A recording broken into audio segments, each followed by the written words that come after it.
ये केवल आज सुनने वाला वचन नहीं है, ये आपकी आत्मा में शाप लेने वाला वचन है। क्योंकि अगर ये 7 आत्माएं आपको याद नहीं है, आत्मा के 7 गुण और उनका प्रभाव, सोच के देखो, आपको किसी आत्मा के गुण नहीं पता और उसके प्रभाव का नहीं आपको पता, क्या वो प्रभाव आप में होगा जिसके विषय में आपको ज्ञान नहीं है।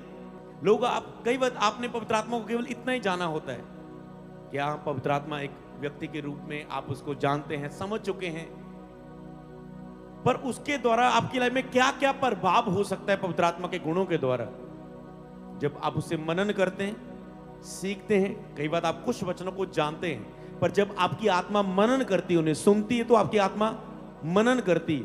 और जब आप आत्मा में ध्यान करते हैं, और बीते समय में आपने सीखा, जिस बात पर आप ध्यान करते हैं, जो आप देखते हैं, वही आप प्राप्त करते हैं। हालेलुया। अगर आपको ध्यान ना कराया जाए, अगर आपको दिखाया ना जाए, आप उसे प्राप्त नहीं कर सकते। हालेलुया। आज हम उस पवित्र आत्मा को केवल जो आपने थोड़ा थोड़ा सा जाना है उतना ही नहीं, आप उसको और गहराई से जानेंगे और उसकी पूर्णता तक पहुंचकर जीवन में असली बदलाव को देखना। तो दूसरा पॉइंट है, उसकी पूर्णता तक पहुंचकर, क्या आप पवित्र आत्मा की पूर्णता तक पहुंचे हैं? कैसे आप पवित्र आत्मा की पूर्णता तक पहुंच सकते हैं? मतलब पवित्र आत्मा का पूर्ण असली बदलाव आपके जीवन में, और उसके गुण जब आते हैं तो क्या होने लगता है। और आज से आप इसे सीखकर रोज मांगना शुरू करेंगे, क्योंकि एक दिन से, एक बार से पवित्र आत्मा आपके ऊपर ठहर नहीं जाएगा। आज आपको यह भी पता लग जाएगा कि पवित्र आत्मा मुझ पर ठहरा है या नहीं, उठ गया है या ठहरा है। ये खुद आप जांचेंगे वचन सुनते सुनते कि वो आपके ऊपर अगर उठ गया है तो वो कैसे ठहर सकता है। ठहरने की भूख है, क्योंकि आपको जब फील होगा कि मैं ये चीजें खो रहा हूं अपनी लाइफ से, तब आपके अंदर भूख आएगी इन 7 आत्मा के गुणों को मांगने की। फिर जब आप उसके लिए समर्पण देने रोज शुरू करेंगे, तो पवित्र आत्मा फिर से आपकी लाइफ में ठहर जाएगा और आपका पूर्ण जीवन बदल जाएगा। हालेलुया। लेकिन तुम एक चुना हुआ वंश, याजकों का समाज, सेवकों का एक शाही मंडली हो परमेश्वर की। तुम साधारण नहीं हो, तुम एक खास हो, असाधारण हो। तुम ईश्वरीय बुद्धि के द्वारा, ईश्वरीय आत्मा के द्वारा साधारण नहीं रह सकते। अगर यहोवा का आत्मा तुझ पे है तो तुम कभी भी साधारण नहीं रह सकते। हालेलुया। और आज मेरा बिलीव है, आज से यहोवा का आत्मा आप पर उतरेगा, ठहरेगा, और आप साधारण नहीं रहेंगे। तब तक तुम साधारण रह सकते हो जब तक यहोवा का आत्मा तुझ पे ठहरा नहीं। तब तक एक मनुष्य मसीह में होने के बाद भी साधारण जीवन जीता है, हार का जीवन जीता है, डिले का जीवन जीता है, रुकने का जीवन जीता है, फेलियर का जीवन जीता है। पर जब यहोवा का आत्मा एक व्यक्ति के ऊपर ठहर जाता है, उसके बाद वो साधारण नहीं रहता। तो आज के वचन को सीखेंगे, मेंटरशिप टीचिंग को सीखेंगे, क्योंकि आज मेंटरशिप मीटिंग है, the power of Holi spirit meeting है। तो हम पवित्र आत्मा की शिक्षा को बीते दिनों से सीख रहे हैं। संडे भी हमने पवित्र आत्मा के बारे में सीखा है, और आज भी हम पवित्र आत्मा के बारे में और गहराई से क्या, ऐसा टॉपिक पवित्र आत्मा का लेंगे, सीखेंगे, जो आपकी लाइफ में, कह सकते हो, पवित्र आत्मा के साथ जो एक व्यक्ति का संबंध होता है, जो आपको आखिरी तक ले जाता है, उस संबंध की पूरी गहराई में।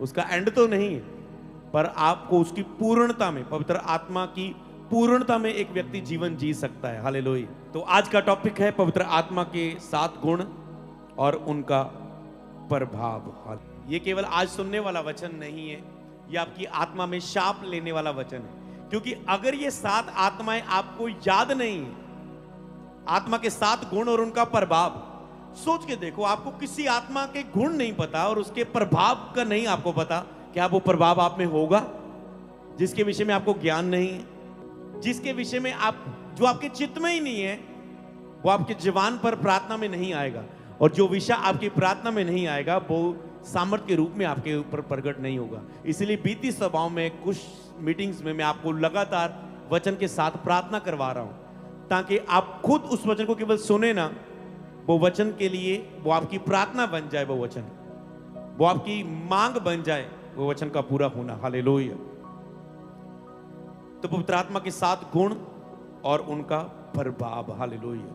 तो जब आप इसे सुनते हैं, आत्मा में छप जाए, इस रीति से सुनना, ताकि ये 7 गुण आपकी जिंदगी में पवित्र आत्मा के हों। हालेलुया। इसलिए बहुतों ने ये बातें, गहरी बातें सुनी तक नहीं, इसलिए उनके जीवन में उसकी प्राप्ति नहीं। आपको पता है, आप जैसे कलीसिया में जो कुछ सीखते हैं वही कुछ प्राप्त करते हैं। ऐसा नहीं होता कि कलीसिया में आपने कुछ सीखा नहीं और आपको वो प्राप्त हो जाए। जब आप सीखते हैं, वचन से प्राप्त करते हैं गहराई को, फिर वो आपका विषय बन जाता है, फिर मांग बन जाती है, फिर आप उसे प्राप्त करते हैं। तो एक और लाइन में आपको इसके साथ दूंगा, जिसके द्वारा पूरा निचोड़ आप समझ सकेंगे आज आप क्या सीखने वाले हैं। कि पवित्र आत्मा को गहराई से जानना और पवित्र आत्मा की पूर्णता तक पहुंचकर अपने जीवन में असली बदलाव को देखना। मेरे ख्याल से आपको यह सुनकर अच्छा लगा होगा। इसमें हम 3 बातों को समझ पा रहे हैं। पवित्र आत्मा की गहराई को जानना। आज हम उस पवित्र आत्मा को केवल जो आपने थोड़ा थोड़ा सा जाना है उतना ही नहीं, आप उसको और गहराई से जानेंगे और उसकी पूर्णता तक पहुंचकर जीवन में असली बदलाव को देखना। तो दूसरा पॉइंट है, उसकी पूर्णता तक पहुंचकर, क्या आप पवित्र आत्मा की पूर्णता तक पहुंचे हैं? कैसे आप पवित्र आत्मा की पूर्णता तक पहुंच सकते हैं?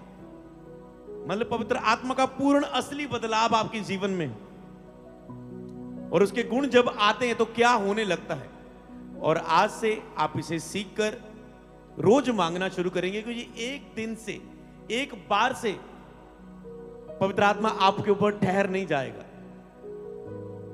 आज आपको यह भी पता लग जाएगा कि पवित्र आत्मा मुझ पर ठहरा है या नहीं, उठ गया है या ठहरा है। पवित्र आत्मा मेरे ऊपर उठ गया है, या शाऊल के ऊपर आत्मा उठ गया और दाऊद के ऊपर ठहर गया अभिषेक के रूप में, कि आपके ऊपर आत्मा उठ गया है। ये खुद आप जांचेंगे वचन सुनते सुनते कि वो आपके ऊपर अगर उठ गया है तो वो कैसे ठहर सकता है। ठहरने की भूख आए, क्योंकि आपको जब फील होगा कि मैं ये चीजें खो रहा हूं अपनी लाइफ से, तब आपके अंदर भूख आएगी इन 7 आत्मा के गुणों को मांगने की। फिर जब आप उसके लिए समर्पण देने रोज शुरू करेंगे तो पवित्र आत्मा फिर से आपकी लाइफ में ठहर जाएगा और आपका पूर्ण जीवन बदल जाएगा। हालेलुया। तो असली बदलाव आप देखेंगे। ये बदलाव नहीं होता कई बार जिसको आपको लगता है, और आपको भी पता होता जब असली बदलाव आपकी लाइफ में नहीं चल रहा होता, जो पवित्र आत्मा के 7 गुणों में होता है। पवित्र आत्मा के 9 फल हैं, आप उसे जानते हैं। पवित्र आत्मा के 9 वरदान है, आप उसे भी जानते हैं। अब पवित्र आत्मा के 9 फलों में सभी नहीं, समझ पा रहे हैं? मतलब 9 फलों की परिपूर्णता आपके अंदर नहीं। 9 फलों में आप परिपूर्ण नहीं है। आपके अंदर 2 फल है, 7 नहीं है, किसके अंदर 4 है, 3 नहीं है। समझ पा रहे हैं? पर जब पवित्र आत्मा का पूर्ण ठहराव आपकी भूख बन जाता है, तो आप आत्मा के पूर्ण 9 फलों में निरंतर चलने लग जाते हैं। हालेलुया। और जिस दिन आप महीनों पवित्र आत्मा के 9 फलों में चलने लगे, मैं 1-2 दिन की बात नहीं कर रहा, महीनों, मैं सालों की भी बात नहीं कर रहा हूं, महीने, कुछ महीने आप लगातार उसमें चलने लगो पवित्र आत्मा के 9 फलों की परिपूर्णता में, तो उसके बाद शुरुआत होती है आपकी लाइफ में 9 वरदानों की एंटर होने की। हालेलुया। तो उसमें वरदानों में भी फिर वो आपकी जो शुरुआत होती है वो महीनों की नहीं, फिर मैं कहता हूं, फिर जब उन्हीं फलों में जब एक वरदान आपके साथ आया, आप उसमें फेथफुल रहे और आपने 2 वरदान आगे, आप घमंड में नहीं आ गए, आप मैं में नहीं आ गए, आप चरित्र से बाहर नहीं आ गए, आप पाप में नहीं चले गए, आप उन्हीं 9 फलों में सालों तक अपने जीवन को समर्पित करते हैं। हाँ, सालों तक का टेस्ट होता है। आत्मा यीशु को जंगल में ले गया कि परीक्षा हो, अय्यूब की परीक्षा, अब्राहम परखा गया। सालों की फिर परीक्षा आपकी जिंदगियों में, यूसुफ की लाइफ में लंबा प्रोसेस था उसी लाइफ में। समझ पा रहे हैं? फिर वो चीज शुरू होती है आपकी जिंदगी में। फिर जब आप उस सालों की परीक्षा में खड़े रहते हैं, जैसे आपके साल बढ़ते रहते हैं, वैसे वैसे आपकी लाइफ में वो गिफ्ट, वरदान और बढ़ते जाते हैं। हालेलुया। और एक समय एक व्यक्ति वरदानों की भी परिपूर्णता में आ जाता है।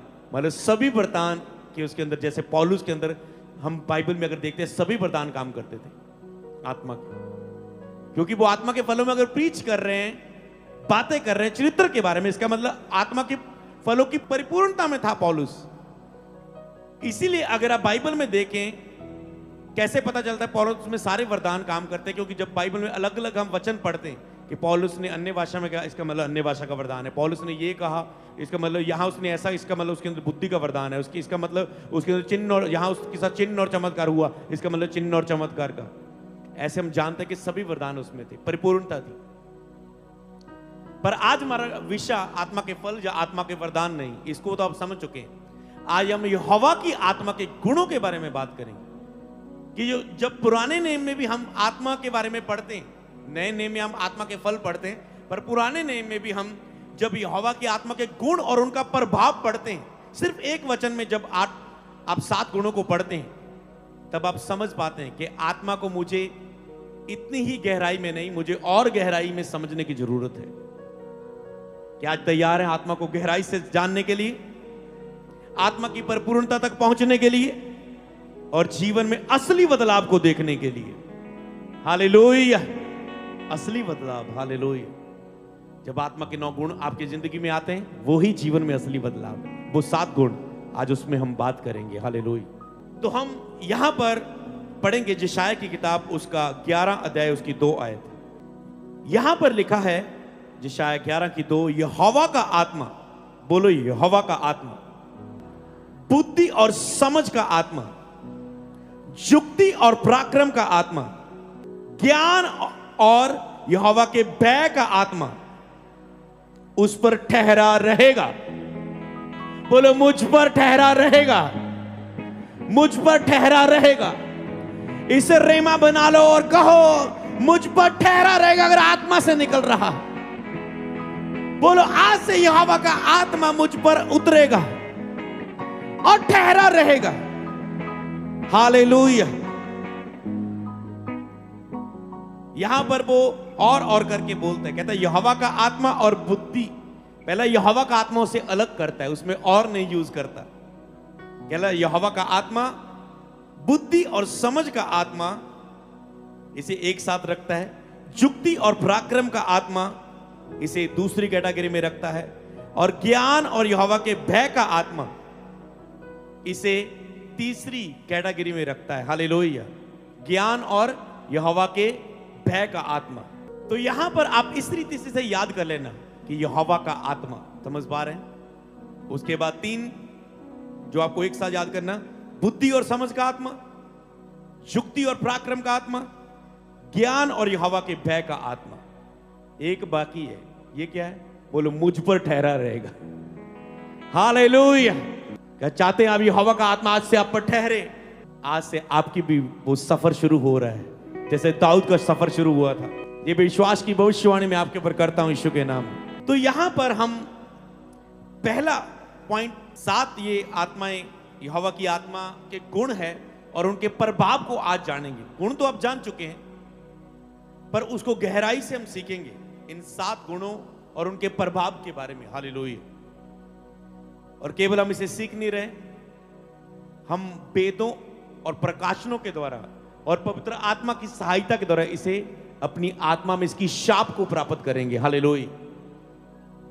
आपको पता है जो हम यहां पर सीख रहे हैं, ये हमारे पास एक वचन है, नोट्स है, तैयारी है, पर जो हम यहां पर मैं बोल रहा हूं कि इसे आप 3 दिन कर लो, 2 कर लो, इधर ये अभी हो रहा है आत्मा से, समझ पा रहे हो? इसे बोलते हैं यहोवा का आत्मा, जो आपको सिखाता है। फिर पराक्रम का आत्मा, बुद्धि का आत्मा, समझ का आत्मा। ये एक तैयारी से नहीं होता, ये जब आप बातें करते हैं, पवित्र आत्मा उन बातों में अपनी बातें मिलाकर आप तक पहुंचाता है, ताकि आप केवल ज्ञान को नहीं, आत्मा के द्वारा उन्हें सामर्थ के रूप में, ठहराव को, उसे प्रैक्टिकल अपनी लाइफ में प्राप्त करें। हालेलुया। तो यहां पर पहली बात आप पहला लिखेंगे, बोलो यहोवा का आत्मा।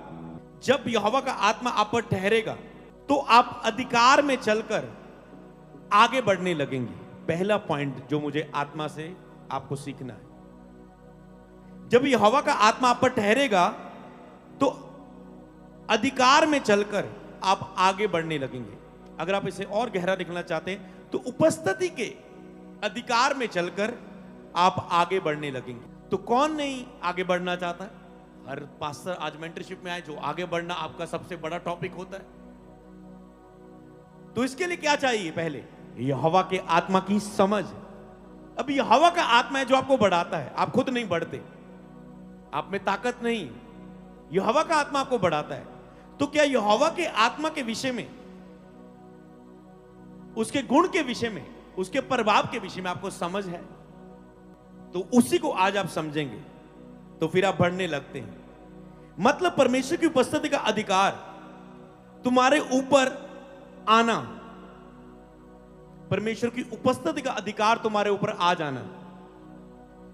जो उसकी उपस्थिति में रहकर, जब आप परमेश्वर की उपस्थिति में निरंतर रहना शुरू करते हैं, रोज उसकी उपस्थिति में रहने के लिए समर्पण देते हैं, रोज कहते हैं मैं अपने जीवन का आज प्रभु समर्पण करता हूं, आज मैं अपनी कोई इच्छाएं पूरी नहीं करूंगा। अगले दिन उठ के फिर कहते हैं मैं आज अपने जीवन का समर्पण करता हूं, आज मैं अपनी कोई इच्छाएं पूरी नहीं करूंगा, आज मैं अपने जीवन का समर्पण करता हूं, आज भी मैं कोई पाप नहीं करूंगा, कोई शरीर अपने समय को बर्बाद नहीं करूंगा, समर्पण करता अपने जीवन को तेरे लिए। आज भी मुझसे प्रार्थना करवा, मुझसे प्रचार करवा, मुझसे जो भी तू करना चाहता है मुझे उपयोग कर। जब आप रोज उपस्थिति के साथ समर्पण करते हैं तो उपस्थिति का जो अधिकार है आपके ऊपर आ जाता है। यहोवा का मतलब उपस्थिति का अधिकार तुम्हारे ऊपर आना। यहोवा का आत्मा मतलब यहोवा की उपस्थिति का अधिकार तुम्हारे ऊपर आ जाना। अब इसे कैसे समझे? जे आत्मा आपको उस अधिकार में चलाती है जो मसीह ने आपको दिया है। अब सबको अधिकार मिला है, हर विश्वासी को, तुझे मुझे, हम सबको अधिकार मिला है। पर ये यहोवा का जो आत्मा है ना, वो आपको इस अधिकार में चलाता है। अब बहुत सी कलीसियाएं मसीह में हैं, पर वो मसीह ने जो अधिकार दिया उसमें जी नहीं रही। हालातों के खिलाफ, बीमारियों के खिलाफ, परेशानियों के खिलाफ, दुष्ट आत्मा के खिलाफ, अपनी कमजोरियों, अपने पापों के खिलाफ मसीह ने जो अधिकार दिया है उसका उपयोग नहीं कर पाते हैं पूर्णता से। सब उपयोग करते हैं पर पूर्णता से उपयोग नहीं करते, क्योंकि पूर्णता से उपयोग जब जब आप समर्पण में रहेंगे तब तक आप पूर्णता से उस अधिकार में उपयोग किए जाओगे। जब जब आप समर्पण में जीने के लिए नहीं कहेंगे आज मैं अपने जीवन का समर्पण नहीं करता पवित्र आत्मा, क्योंकि आज मैं उठते ही कोई प्रार्थना नहीं, कोई वचन नहीं, मैं अपने दिन को जीऊंगा, तो आप कहते हैं मैं उस उपस्थिति के जो अधिकार में नहीं चलूंगा। तो अधिकार आ जाना, बोलने का, गवाही देने का, कमजोरी पर आपका अधिकार आ जाना, आपके अंदर बोलने का अधिकार आ जाता है, गवाही देने का आ जाता है, आपकी कमजोरियों पर अधिकार आ जाता है, शरीर पर अधिकार आ जाता है, शैतान पर अधिकार आ जाता है, हालातों पर अधिकार आ जाता है, आपकी टीम में, चर्च में अधिकार आ जाता है, आपकी कलीसिया में आपका अधिकार आ जाता है, आप यहां काम करते हैं वहां आपका अधिकार बढ़ता है। जैसे यूसुफ का बढ़ा, जैसे मोर्दके का लेवल बढ़ा, अधिकार बढ़ा, एस्तर का अधिकार बढ़ा, दानियल का अधिकार बढ़ा, पोस्ट बढ़ी उसकी। तो आपका अधिकार, आप जहां भी है, अधिकार आपका बढ़ना शुरू हो जाता है। हालेलुया। सबको जय मसीह की। मैं जतिन बब्बर और आप देख रहे हैं मसीह परिवार चैनल। जैसे कि आप सब जानते हैं कि मैं इस चैनल पे प्रभु के अलग अलग दासों की वीडियोस डालता हूं, तो अगर आपको हमारा चैनल अच्छा लगता है तो आप इस चैनल को ज़्यादा से ज़्यादा सब्सक्राइब जरूर करें, ताकि आप प्रभु के वचन को सुन सके। वीडियोस को ज़्यादा से ज़्यादा शेयर करें ताकि जिन लोगों तक वचन नहीं पहुंचा उन तक भी वचन पहुंच सके। सबको जय मसीह की। एक बार मैं आपसे दोबारा कहूँगा कि इस चैनल को सब्सक्राइब जरूर करें और वीडियोस को ज़्यादा से ज़्यादा शेयर करें। जय मसीह की।